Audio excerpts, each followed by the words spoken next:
بچوں کے سلسلے میں ایک بات یہ ہے کہ بھائی جو کچھ ہے ہمارے لیے ماں باپ ہی ہے نا.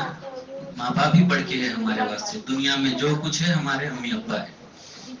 تو ماں باپ کے سلسلے میں قرآن شریف کا حکم ہے کہ دیکھو ماں باپ کا مقام مرتبہ یہ ہے کہ ہم ان کی ہر قسم کی فرما برداری کرنا ہے, ہر قسم کی اطاعت اور فرما برداری کرنا ہے. ماں باپ جیسے بولے ویسے سننا ہے, ماں باپ کی خدمت کرنا ہے. آپ اس سے اندازہ لگائیے ماں باپ کا کیا مقام مرتبہ اللہ رسول کی نظر میں ہے کہ ایک صحابی ہے, ایک تابعی ہے, صحابی نہیں تابعی ہے, حضرت اویس نام تھا, حضرت اویس نام تھا. اللہ کے نبی صلی اللہ علیہ وسلم کے دور میں اس زمانے میں تھے, لیکن مدینہ شریف سے تھوڑے سے فاصلے پہ رہتے تھے, دوسرے علاقے میں رہتے تھے. وہاں سے بول کے بھی جائے حضور صلی اللہ علیہ وسلم کے پاس کہ میں آپ کو ایک مرتبہ دیکھنے آنا چاہتا ہوں, لیکن گھر میں میری ایک بوڑھی ماں ہے, اس کی خدمت کرنے کے واسطے یہاں پر کوئی نہیں ہے. اللہ کے نبی صلی اللہ علیہ وسلم نے ان کو فرمایا کہ دیکھو اپنی ماں کی خدمت کرتے رہو, یہاں مدینہ آنے کی ضرورت نہیں ہے. آپ لوگ اندازہ لگائیے کہ ایک مرتبہ وہ اللہ کے نبی علیہ الصلوۃ والسلام کو دیکھ لیتے تو صحابی کے مقام پہ پہنچ جاتے تھے, صحابی کہلاتے تھے. صحابی کا مطلب یہ ہے کہ اللہ تبارک و تعالی دنیا میں صحابہ اکرام کے سلسلے میں فرمایا کہ رضی اللہ عنہم ورضوا عنہ, اللہ ان سے راضی ہو گیا اور وہ اللہ سے راضی ہو گئے. بہت بڑی نعمت ہے بھائی, اللہ تعالی ہمارے سے راضی ہو جانا وہ تو بہت بڑی بات ہے. تو وہ ان کو حضرت اویس کو اللہ کے نبی علیہ الصلوۃ والسلام نے منع کر دیا مدینہ آنے سے, اپنی ماں کی خدمت کرنے کے لیے کہا. تو کوئی ماں باپ کے سلسلے میں قرآن شریف میں ہے کہ وَلَا تَقُلْ لَهُمَا اُفٍّ وَلَا تَنْهَرْهُمَا وَقُلْ لَهُمَا قَوْلًا كَرِيمًا, کہ ماں باپ کو اف بھی مت کہو. اف کا مطلب کیا ہے, ایک سے دو چار کام اگر گھر میں ہمارے ماں باپ لگائے تو کھیلنے جانا ہے باہر, دوستاں پورے تیار ہے, ٹھہرے ہوئے ہیں کرکٹ بیٹ بال لے کے, ہم دو چار کام کر لیے, اس کے بعد اور دو چار کام بولے تو بولتے نا, میں کچھ بولتے جا رہے ہیں پورے کام آپ بولتے نہیں بولتے. ہاں تو وہی بول رہے ہیں اللہ تعالیٰ کہ ماں باپ کو اف بھی نہیں بولنا. وَلَا تَقُلْ لَهُمَا اف, ان کو اف بھی مت کہو. وہ ماں باپ جیسا بولے ویسا بولو. سب سے بڑی نعمت ماں باپ کی ہے, ماں باپ کی اطاعت کرنا, ان کی فرما برداری کرنا, جو بولے ماں باپ کو سننا, اور یہاں پر جو سیکھ رہی اس پہ عمل کرنا. اگر عمل کریں گے تو علم ہمارا محفوظ رہتا. جیسے قرآن شریف کی سورے ہم یاد کرتے, اگر پڑھنا چھوڑ دیے تو بھول جاتے نا, بھولتے نا بھولتے. کوئی بڑا سورہ یاد کر لیے اور اگر دو چار ہفتے اگر ہم اس کو نہیں پڑھیں تو پھر بھول جاتے, غلطیاں زیادہ جاتے. عربی کا ایک مقولہ ہے کہ العلم یطلب العمل ان اجابت فبها والا فرطح, کہ علم عمل چاہتا, اس پہ عمل کرنا. اور قرآن پہ عمل کرنا یہ ہے کہ اس کو بار بار پڑھنا. اگر ہم پڑھنا چھوڑ دیے, اس پہ عمل کرنا چھوڑ دیے تو وہ ہمارے سے ذہن میں سے نکل جاتا, ختم ہو جاتا.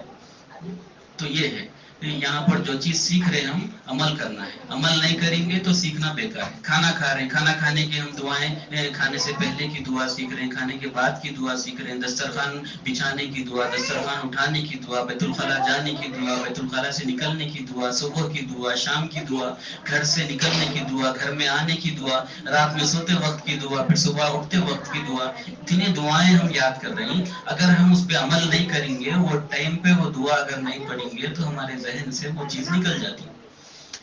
ایک بزرگ تھے, ان کے پاس کچھ پرندے رہتے تھے.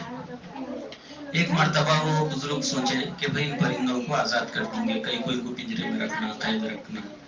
بات آئی نا سمجھ میں, کیا سوچے کہ ان کو آزاد کر دیں گے, چھوڑ دیں گے ان کو. پھر سوچے کہ بھئی اگر میں چھوڑ دوں گا تو کوئی شکاری پکڑ کے پھر ان کو پنجرے میں ڈال دیں گا, پکڑتے رہتے نا جا کے لوگ. تو وہ بزرگ کیا کرے, وہ پرندوں کو ایک جملہ سکھائے کہ بھئی شکاری آئے گا, جال بچھائے گا, دانا ڈالے گا, اس کے جال میں پھنسنا نہیں ہے. کیا سکھائے کہ شکاری آئے گا, جال بچھائے گا, دانا ڈالے گا, اس کے جال میں پھنسنا نہیں ہے. تو جب پرندے سب یہ جملہ سیکھ لیے اور اچھی طریقے سے بولنا آ گیا ان کو, تو وہ بزرگ کیا کرے, سب پرندوں کو جنگل میں لے جا کے چھوڑ دیے. چھوڑنے کے بعد جب وہ واپس آ گئے اتفاق سے کچھ دن کے بعد وہاں پر ایک شکاری گیا. ایک درخت پہ پورے پرندے بیٹھے ہوئے تھے. وہ بزرگ پہلے ہی سکھا دیے تھے ان کو. کیا سکھائے تھے؟ شکاری آئے گا، جال بچھائے گا، دانا ڈالے گا، دھوکے میں جال میں اس کے پھنسنا نہیں ہے. تو شکاری پریشان ہو گیا کہ بھئی یہ پرندوں کو پہلے سے ہی معلوم ہے کہ اس کے جال میں پھنسنا نہیں ہے. مایوس ہو گیا، ارے بھائی آج تو میرا شکار چلے گیا، میں خالی ہاتھ گھر کو جانا پڑتا ہے صاحب. پھر جاتے جاتے اس کے ذہن میں ایک بات آئی کہ بھئی چلو کوشش تو کریں گے. تو جال بچھایا، اس کے اوپر دانا ڈالا اور پھر ایک تھوڑے سے فاصلے پہ تھوڑی دور جا کے ٹھہر کے دیکھتا رہا. تھوڑی دیر تک پرندے وہی جملہ بولتے ہوئے آئے. شکاری آئے گا، جال بچھائے گا، دانا ڈالے گا، اس کی جال میں پھنسنا نہیں ہے. یہ بولتے ہوئے جھاڑ سے نیچے اترے اور پھر وہ جال میں پھنس گئے. تو بھئی یہاں پر کیا کرے وہ لوگ غلطی؟ ان کو بات تو معلوم تھی. جو چیز وہ لوگ سیکھے تھے، جو زبان سے رٹ لیے تھے، ذہن میں بٹھا لیے تھے، اس پہ عمل نہیں کرے. شاباش، اس کے اوپر عمل نہیں کرے، مصیبت میں پھنس گئے نا. تو اپنے پاس بھی نفس اور شیطان ہے.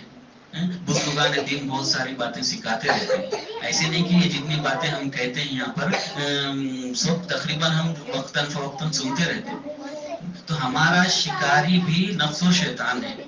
ہم چیزیں تو رٹ لیے کہ بھئی نماز پڑھنا ہے، نماز نہیں چھوڑنا ہے، بڑوں کی اطاعت فرمانبرداری کرنا ہے، پڑوسیوں کے حقوق ادا کرنا ہے، اللہ تعالیٰ کے حقوق ادا کرنا ہے، نبی صلی اللہ علیہ وسلم کے حقوق ادا کرنا ہے. ہم یہ سب چیزیں سیکھ لیے، یاد کر لیے، رٹ لیے. لیکن جب عمل کا وقت آیا تو جیسے وہ پرندے پھنس گئے تھے، ہم بھی اس میں پھنس جاتے تھے. تو اس وجہ سے اصل چیز عمل ہے. عمل ضروری ہے. جب تک ہم جو یاد کریں اس پہ عمل نہیں کریں گے تو پھر ہمارا علم یقینی نہیں رہتا، کامل علم نہیں رہتا. تو کوشش کرنا ہے کہ جو چیز بھی ہم جب بھی دین کی باتیں سیکھتے اس پر عمل کرنے کی کوشش کرتے رہیں. اللہ تبارک و تعالیٰ ان باتوں کو سمجھنے کی ہم سب کو توفیق عطا فرمائے اور دین کو سیکھ کر اس پر عمل کرنے کی ہم سب کو توفیق عطا فرمائے. وآخر دعوانا الحمدللہ رب العالمین.